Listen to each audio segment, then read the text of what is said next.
want Gorkhaland. We want Gorkhaland. We want separate state Gorkhaland. We want separate state Gorkhaland. Jai Gorkha.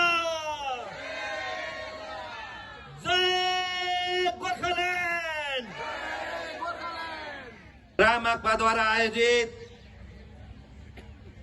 Jantar Mantar को यो ऐतिहासिक प्राङ्गणमा अलग राज्य गोर्खाल्यान्डको माग लिएर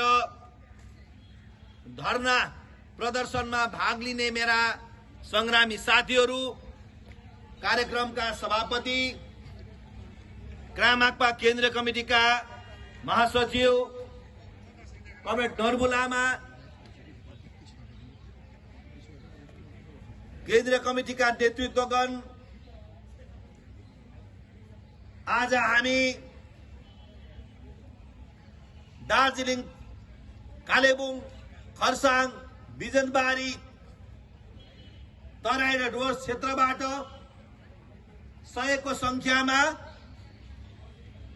यो दिल्लीको जन्तर मन्तरको सागुरिएको 50 मिटरको क्षेत्रमा पार्लियामेन्ट स्ट्रिटको नजिकमा, पार्लियामेन्टको नजिकमा हाम्रो आवाजलाई भारतको संसदमा चलिरहेको यो सरकार, भारतीय जनता पार्टीको सरकारको यो दोस्रो वर्ष जसको बजेट अधिवेशन सुरु भइसकेको छ, यो अधिवेशनको समयमा हामी यहाँ आएर सरकारलाई उनीहरूको वादा याद दिलाउन आएका छौं। 1500 किलोमिटरको 30 घण्टाको रेल यात्रा गरेर दार्जिलिङबाट एनजेपीबाट यो ठाउँमा आउनु पनि निकै जद्दोजहद गर्नु पर्दो रहेछ। त्यो तपाईहरुलाई मैले अघि दिउँसोको पनि कार्यक्रममा बताएँ। र अब म केही जुन कुरा दिल्लीलाई भन्नु छ त्यो हिन्दीमा सम्बोधन गरेर राख्ने तपाईहरुको अनुमति चाहन्छु। भाई और बहनों, ये देश, जिस देश ने हमें बोलने की आजादी दी है, अपने अधिकारों की मांग करने की जो अधिकार दी गई है, उसी अधिकार को इस जंतर मंतर के प्रांगण में रखने का अवसर भी हमें अभी एक सीमाबद्ध रूप में मिलने की तय किया गया है। हमने आज से करीब 28 साल पहले 1998 में दिल्ली की इस जंतर मंतर में पहली बार 110 युवाओं की जत्थे के साथ हमने धरना प्रदर्शन किया था। उस समय मेरा उम्र करीब 26-27 साल का था। आज उम्र भी बीतती गई, इस जंतर मंतर की सीमा भी बहुत घट गई है। उस समय हमें धरने के लिए करीबन 150-200 मीटर का जगह मिलता था और यहाँ पे धरने में अपने मांग को रखने वाले कई ग्रुप्स यहाँ पे मिला करते थे। कई महीनों से यहाँ पे उत्तराखंड वाले धरने पे बैठे हुए थे, तेलंगाना वाले धरने पे रहते थे, झारखंड वाले रहते थे, छत्तीसगढ़ वाले रहते थे। आज उन सब की समस्याओं का समाधान संविधान के तहत अलग राज्य की मांग पूरा करके सरकार ने उनका सम्मान किया, उनका अधिकार, उनको न्याय दिया। मगर अत्यंत दुख की बात है, इन मेरी अनुभवों से भी केवल 28-29 साल तक आज उसी मांग को दोहराने का नौबत आ रही है। ये अत्यंत दुख के साथ इस देश की संविधान, इस देश की गणतंत्र, इस देश की सरकारों की जिस तरह का एक भाई भतीजावाद है, एक छोटी मां बड़ी मां की बच्चों का जैसा जिस तरह का अधिकार देने वाला एक रवैया है, ये रखना भी हमें अत्यंत दुख के साथ कहना पड़ रहा है। हमने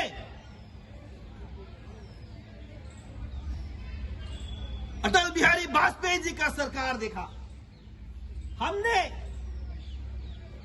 नरसिम्हा राव जी का सरकार देखा, हमने एच.डी. देवेगौड़ा का सरकार देखा, हमने राजीव गांधी का भी सरकार देखा।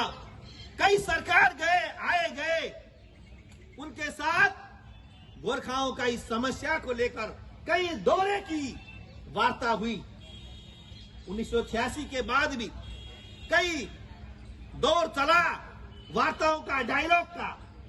उसके बाद एक व्यवस्था गठन किया गया जिसका नाम दिया गया दार्जिलिंग गोरखा हिल काउंसिल। कहा कि अलग राज्य की मांग भारत की संविधान की 7वीं अनुसूची के अनुरूप मांग किया गया था, लेकिन उसको समाधान किया पश्चिम बंगाल की लेजिस्लेटिव असेंबली की कानून के तहत एक एक्ट के अनुसार दार्जिलिंग गोरखा पार्वत्य परिषद का गठन किया गया। भारत के संविधान की बात तो बहुत दूर की रह गई। उस समय हमारे करीब 1200 लोग मारे गए, वो तो गिनती में है, सरकार के खातों में। सरकार के खाते से बाहर ऐसे कई लोग मारे गए, कई बेपता लोग बन गए, कई अपाहिज बन गए, लेकिन उनका समाधान सरकार ने दार्जिलिंग गोरखा हिल काउंसिल के नाम पे किया। गोरखाओं के आत्म परिचय की मांग को पूरा नहीं कर पाएगा। तो उसके बाद फिर 2007 में दूसरी चरण की आंदोलन हुई, जिस आंदोलन करीबन 44 महीने का आंदोलन चला। यह 44 महीने के आंदोलन के बाद फिर एक व्यवस्था बनाया गया जिसे अंतरिम व्यवस्था कहा गया, इंटरिम सेटअप। इंटरिम सेटअप का मतलब होता है कुछ दिनों के लिए एक सीमाबद्ध रूप में गोरखालैंड टेरिटोरियल एडमिनिस्ट्रेशन का गठन किया गया। लेकिन वो 2012 में इलेक्शन करके चलने के बाद 2017 पहुंचते पहुंचते चलाने वालों ने कहा एक सिग्नेटरी जो चुक्ति में जो एमओएस में सिग्नेचर किया था, उनकी एक पार्टी आंदोलनकारी दल ने सिग्नेचर विथड्रॉ किया, गोरखालैंड टेरिटोरियल एडमिनिस्ट्रेशन से विथड्रॉ किया और ये भंग कर दिया गया।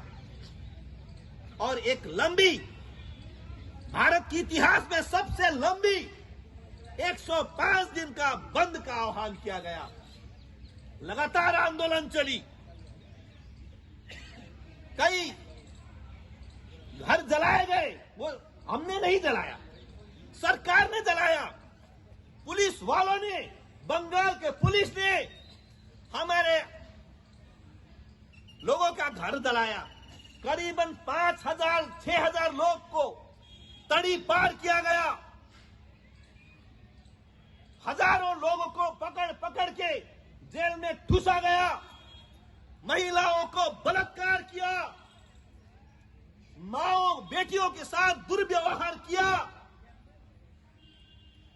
वहां के लड़कों को, युवाओं को घर में रहने का अवसर नहीं दिया। उनको सारे लोग दार्जिलिंग, पश्चिम बंगाल से बाहर कई वर्षों तक रहने की नौबत आई। पुलिस ने फोन कर करके लोगों को डराया, धमकाया, अगर तुम सरेंडर करके तृणमूल कांग्रेस में भाग नहीं लोगे तो तुम्हारा घर जलाया जाएगा, तुम्हारी मां को बलात्कार किया जाएगा, तुम्हारे लड़कियों को, औरत को बलात्कार करेंगे, घर जलाएंगे, और एक घर जलेगा और उससे बड़ा क्या होगा। ये पुलिस के पुलिस के अधिकारियों ने फोन कर करके उस आंदोलन में सहभागी युवाओं को धमकाया। इस तरह का टेरर, आतंक, राज्य स्पॉन्सर, स्टेट स्पॉन्सर्ड जो आतंक है वो कई सालों तक चला, कई सालों तक, नॉट 1, 2, 3, 4, 5 डेज, 1 वीक, 1 मंथ, वो सालों तक चला। 2017 के बाद, 2017 के सितंबर के बाद कई सालों तक इस तरह का आंदोलन चला। हमारे ऊपर भी कई मामले लगाए गए, झूठे मामले। एक आदमी के ऊपर 100 से ज्यादा झूठा मामला लगाया गया। वो आदमी उस क्षेत्र में था ही नहीं, वो आदमी दूसरे दिल्ली में, वो आदमी भारत के दूसरे राज्य बेंगलोर में रहता था, लेकिन दार्जिलिंग के इंसिडेंट में उसको जोड़ा गया, इंटैक्ट किया गया और उनको कई दिनों तक सरेंडर करा के कई जेल में रखे। उसके बाद फिर डेली पुलिस के थानों में अटेंडेंस देने वाला ऐसा स्थिति सृजना किया।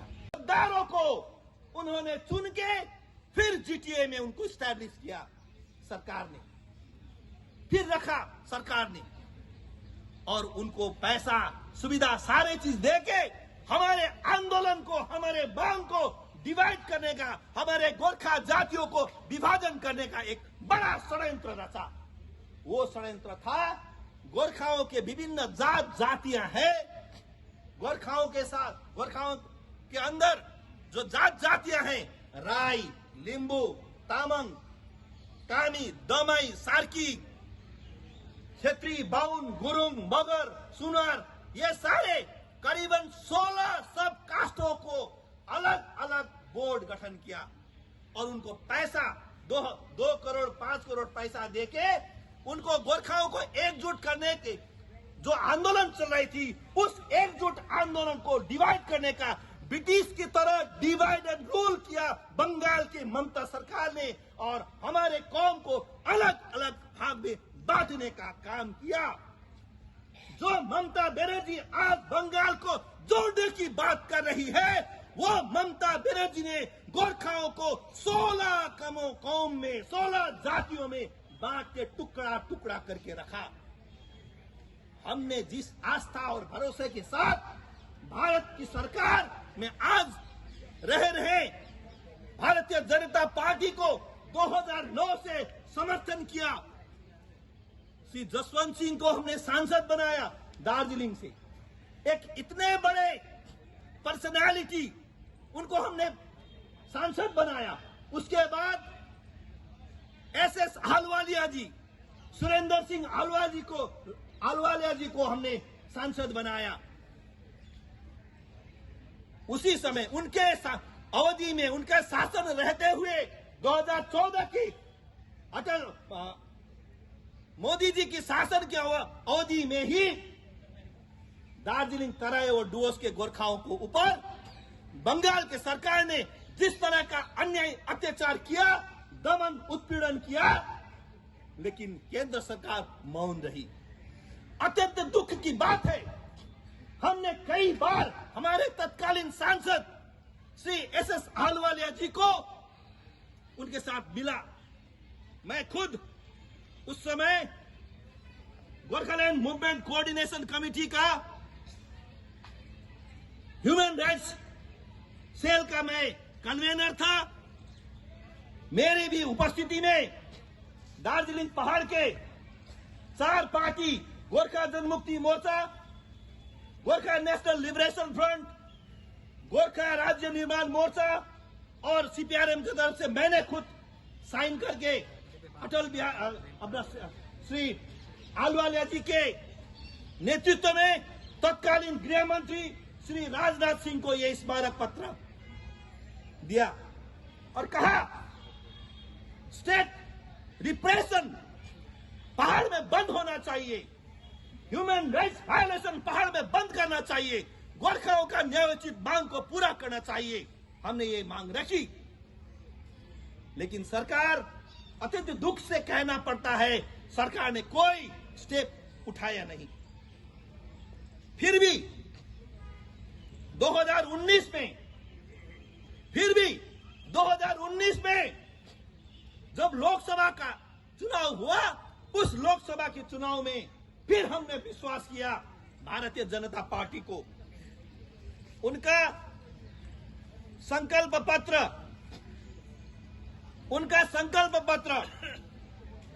भारतीय जनता पार्टी का सुशासन, विकास और सुरक्षा, ये उनका घोषणा पत्र में उन्होंने उल्लेख किया राज्य की मांगों को लेकर। छोटे राज्य की मांग उनका एक कॉलम था, जिस कॉलम में उन्होंने लिखा वो तेलंगाना का मांग भी पूरा करेंगे। उसके साथ गोरखाओं के लिए क्या कहा उन्होंने? भारतीय जनता पार्टी दार्जिलिंग जिला और डुवर्स क्षेत्र के गोरखा, आदिवासी एवं अन्य लोगों की दीर्घ लंबित मांगों पर सहानुभूति पूर्वक समीक्षा कर सम्यक विचार करेगी। ये उनका कहना था, उनका कमिटमेंट था, हम विचार करेंगे। विचार करने के लिए कितना समय लगता है? कितना समय? How much time will taken? कितना समय लेगा विचार करने के लिए? हमने फिर भी उनका विश्वास किया, उनका विचार का वेट किया, लेकिन पूरा नहीं होने के बावजूद 2019 में हमने हमारे गोरखा पुत्र, मणिपुर के वासी श्री राजू बिष्टा जी को दार्जिलिंग से रिकॉर्ड वोटों से जिताया। रिकॉर्ड वोटों से, 1 लाख 2 लाख नहीं, रिकॉर्ड वोटों से। उतने वोटों से जीतने वाले भारत के बहुत कम ही सांसद हैं। और ये भी मैं आज देश की सरकार को इस जंतर मंतर के प्रांगण से बताना चाहता हूं, पश्चिम बंगाल में बीजेपी की स्थिति जब 0 थी, उनका कोई प्रतिनिधि सांसद में बंगाल से नहीं थे, तो बंगाल में कमल का फूल खिलाने वाला कौन है? बोलिए आप लोग, कौन है? गोरखा। गोरखाओं ने कमल खिलाया बंगाल में।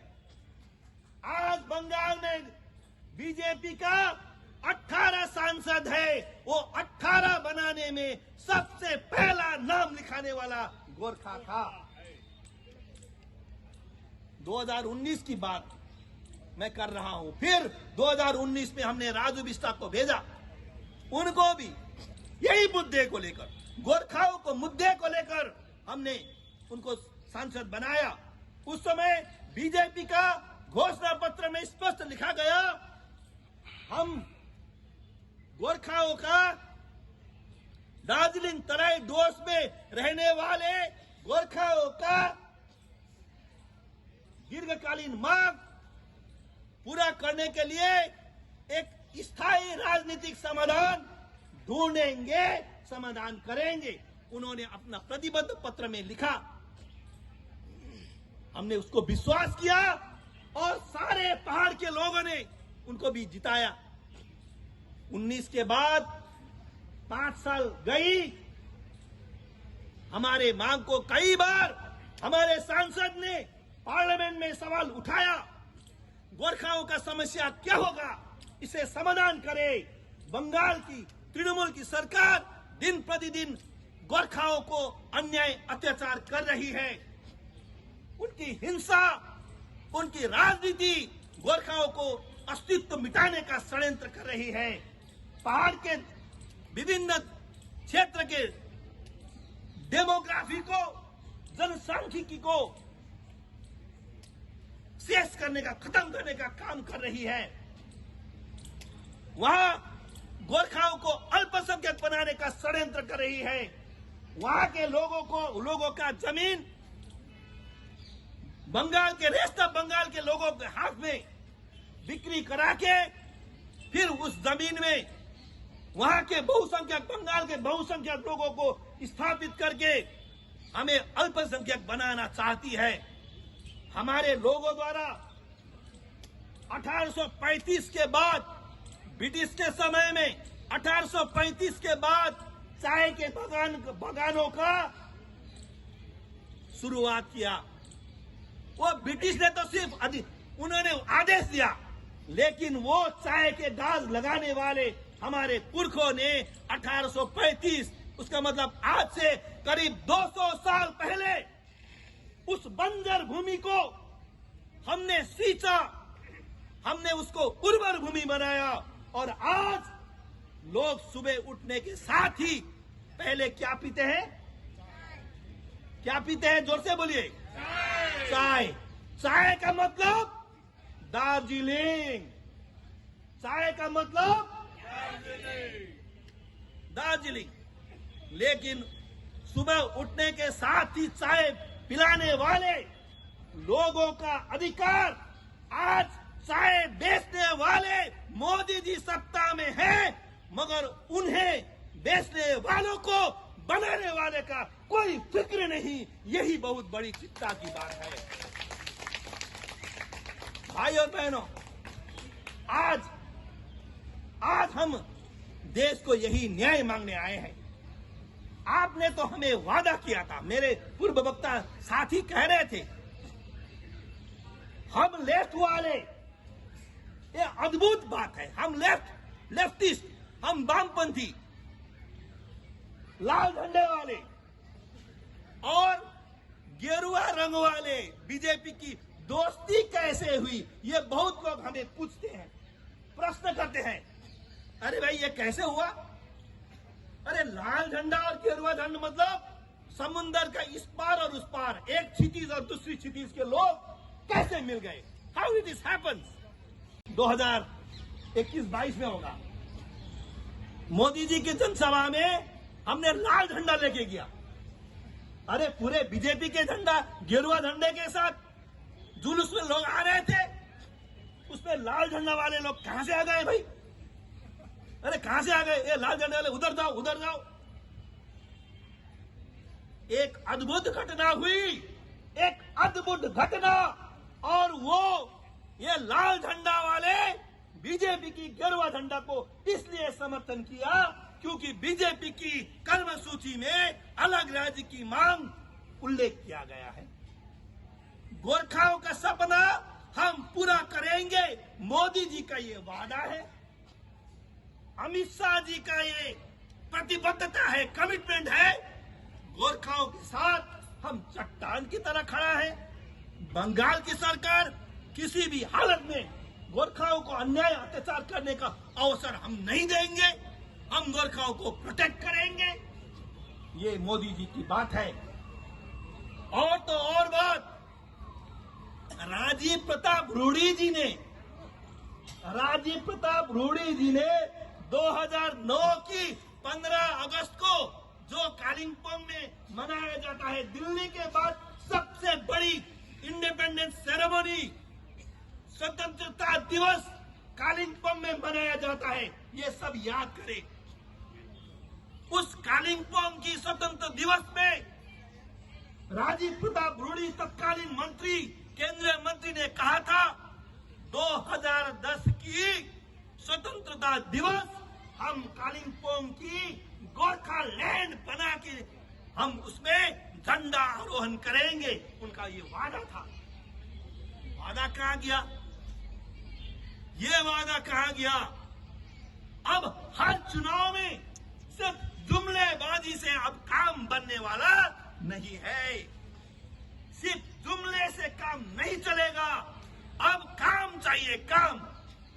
आपने बहुत बड़ी बड़ी आपकी एजेंडा की काम की है सरकार, आपने, ठीक है, आपके एजेंडा के तहत बहुत बड़ी काम आपके लिए अयोध्या में राम मंदिर का निर्माण किया, अच्छी बात है। 3 तलाक किया आपने, आपका अच्छे काम है आपके लिए। आपने जम्मू कश्मीर को धारा 301 370 हटाया, आपने लद्दाख को यूनियन टेरिटोरी दिया, आपने जम्मू कश्मीर राज्य को यूनियन टेरिटोरी केंद्र शासित प्रदेश बनाया। बहुत बड़ी काम किया, सबके लिए आपने न्याय दिया, लेकिन देश की सीमाओं में विदेशियों के साथ सीना तान के रहने वाले गोरखाओं को न्याय आपने कहा दिया। ये प्रश्न करने का अधिकार हर गोरखा संतान कर सकती है। वही हम करने के लिए आज इस देश की ये छाती में आके, जंतर मंतर में आके हम देश को यही न्याय मांगने आए हैं, यही मांग रहे हैं। ये देश की पार्लियामेंट में हमने बीजेपी सरकार आने के बाद भी दो बड़े बड़े त्रिपक्षीय वार्ता किया। एक 2021 में, 12 अक्टूबर 2021 में पार्लियामेंट भारत की संविधान के तहत भारत की सरकार ने, गृह मंत्रालय ने एक त्रिपक्षीय वार्ता का आह्वान किया, बुलाया। हम भी गए, हमने अपनी बात रखी, लेकिन पश्चिम बंगाल की सरकार उसमें नुमाइंदा उन्होंने नहीं किया, उन्होंने उसमें रिप्रेजेंटेशन नहीं भेजा। तो सरकार के साथ हमारी द्विपक्षीय वार्ता हुई, केवल उन्होंने एक प्रतिनिधि भेजा, लेकिन वो प्रतिनिधि कुछ नहीं बोला, सिर्फ सुन के गए वो। तो उस मीटिंग में भी ये निर्णय किया गया था कि गोरखाओं की इस मांग को सहानुभूति पूर्वक हम देखेंगे और अगली सभा करके एक निर्दिष्ट एक समाधान की दिशा में हम जाएंगे। लेकिन वो टर्म चली गई। उसके बाद पिछले साल 2025 में और एक वार्ता हुई, उस वार्ता में भी यही बात हुई। तत्कालीन गृह राज्य मंत्री जी की उपस्थिति में वार्ता हुई, उसमें भी कोई समस्या का समाधान नहीं निकला। उसके बाद आज चुनाव के नजदीक, चुनाव हमारे बंगाल की चुनाव, विधानसभा की चुनाव हमारे दरवाजे पे लटकी हुई है, खड़ी है। इस परिस्थिति में भारत सरकार ने अक्टूबर महीने में इंटरलोक्यूटर का अपॉइंटमेंट किया। हम तो कहते हैं हमारे प्रतिनिधि ऑलरेडी पार्लियामेंट में हमारे सांसद राजू बिष्टा जी हैं, वे अपनी बात लगातार रख रहे हैं, ईमानदारता पूर्वक काम कर रहे हैं। लेकिन सरकार देरी करने का कारण क्या है? सरकार समाधान करने में देरी क्यों कर रही है? ये पूछने का अधिकार हम रखते हैं। हमने अपने सांसद को भी ये बताया कि आप और जोर से इस बात को पार्लियामेंट में रखें, हम सड़क में उठाएंगे। आज वही काम हम इस दिल्ली की सड़क में आके अलग राज्य की मांग को उठा रहे हैं। दिल्ली की पार्लियामेंट में राजू बिष्टा जी फिर इस सवाल को उठाएंगे और हम सड़कों पे इस मांग को जिंदा रखेंगे तब तक हमारी रगों में एक एक बूंद रहेगी। बंगाल की सरकार को हम ये चुनौती देते हैं, आप कितने लोगों को मारोगे? आप कितने लोगों को मारोगे? एक मारोगे, 10 गोरखा फिर जाग उठेंगे 10 गोरखा। ये मांग जब तक पूरा नहीं होगा तब तक हम लड़ते रहेंगे। आप 1 करोड़ गोरखाओं को में से कितने को मारोगे? मारते रहो, हम लड़ते रहेंगे। क्योंकि गोरखा का इतिहास कहता है हम लड़ना जानते हैं,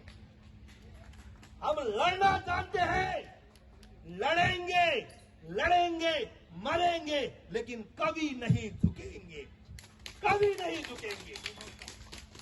गोरखा झुकने वाले में से नहीं है। हम तो कहते हैं अगर मारने हो तो हमारे सीने में गोली चलाओ, हमारे सीने में। अगर पीठ में गोली चलाओगे तो हमारे पूर्वज हमें गाली देंगे। तुम्हारे पीठ पे गोली क्यों लगी, ये प्रश्न उठाने का अवसर भी आप मत दो। अगर आप गोली ही चलाएंगे तो हमारे सीने पे लगाओ, लेकिन जब तक हमारे मांग पूरे नहीं होंगे हम आंदोलन करते रहेंगे।